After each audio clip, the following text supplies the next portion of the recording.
proses pengiriman produk dari produsen ke agen-agen barang, Pak?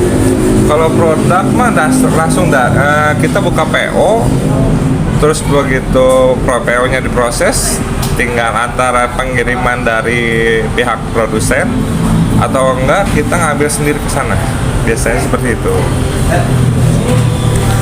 Lalu ke pertanyaan 2, apa saja sih metode yang digunakan agen-agen barang dalam menerima dan menyimpan produk yang dikirim? Metode gimana ya maksudnya ya? Soalnya kan kalau metode sih nggak ada trik khusus ya. Soalnya kan kalau menerima barang paling kita nanti kan dapat receipt surat jalan gitu, nama itemnya apa aja, terus ya nanti kita sesuaikan dengan PO pesanan kita.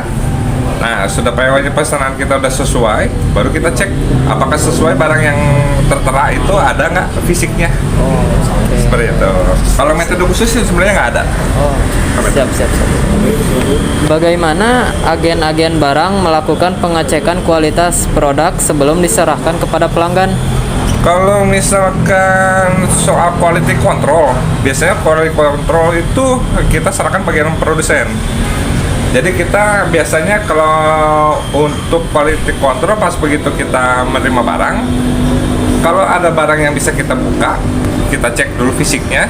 Baik kita lihat dari sisi luar aja sih sebenarnya. Kalau untuk kayak kalau benda cair kayak semacam cat itu kita nggak bisa lihat kualitas dalam isi dalamnya. Soalnya kan kalau cat begitu kita buka itu otomatis jadi second ya. Nah, jadi segel itu biasanya. Gimana segelnya? Siap. Berapa lama waktu yang dibutuhkan agen-agen barang untuk menyalurkan produk ke pelanggan setelah menerima pesanan? Tergantung, paling cepat itu bisa antara hitungan jam, paling lama hitungan hari. Siap. Bagaimana agen-agen barang mengatur jadwal pengiriman produk kepada pelanggan? By antrian sih.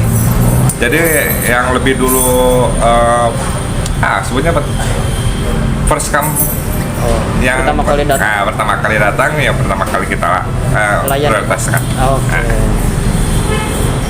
Apa kebijakan yang diterapkan agen-agen barang terkait pelayanan pelanggan dan retur produk? Kalau retur produk itu ada SOP-nya sendiri. Pengembalian barang itu. Jadi kita lihat dulu biasanya ada tahap investigasi. Nah, jadi kesalahannya di mana? Tergantung juga tipe barangnya apa dan biasanya sih kita kasih jeda waktunya H+1. Jadi nggak terlalu jauh juga. Jadi lebih efisien lah. Jadi kadang sih lebih susah ya kalau soal retur kita nggak bisa ngomong ya. Kan kadang ada yang kesalahan dari customer atau kesalahan dari toko. Siap. Bagaimana agen-agen barang mengelola stok produk agar tidak mengalami keterlambatan penyerahan kepada pelanggan? Kalau stok biasanya kita yang ready stock itu based by pembukuan ya. Jadi ada stok kontrolnya. Kalau stok kontrol ini biasanya stok kontrol itu ada dua hubungannya, dari produsen satu, dari agen satu. Kalau di produsen kosong, di agen nggak ada, ya kita nggak bisa mati juga. Jadi dua ini tuh penting, vital banget. Produsen di mana stok barang di toko ada, kalau ada berarti lancar. Kalau kosong di toko berarti harus diambil di agen. Kalau di agen kosong, ya udah nunggu. Gitu. Siap.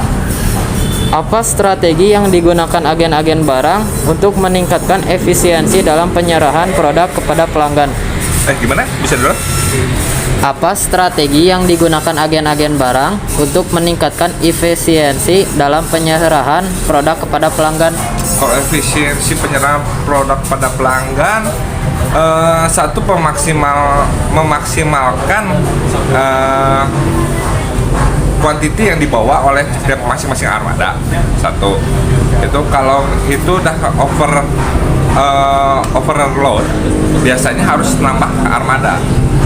Tapi itu tergantung kebijakan dari toko juga masing-masing. Siap.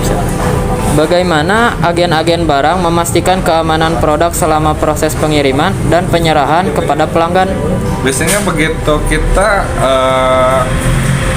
dari awal kita kasih ke ekspedisi, itu kita cek dulu. Kalau begitu udah diterima sama ekspedisi, nanti dari pihak ekspedisi nyampe ke customer, itu customer harus ngecek. Kalau customer tidak melakukan pengecekan, berarti di luar tanggung jawab kami. Siap. Pertanyaan terakhir, Pak. Apa peran teknologi dalam meningkatkan efektivitas saluran distribusi agen-agen barang dalam menyerahkan produk kepada pelanggan? Teknologi apa nih maksudnya?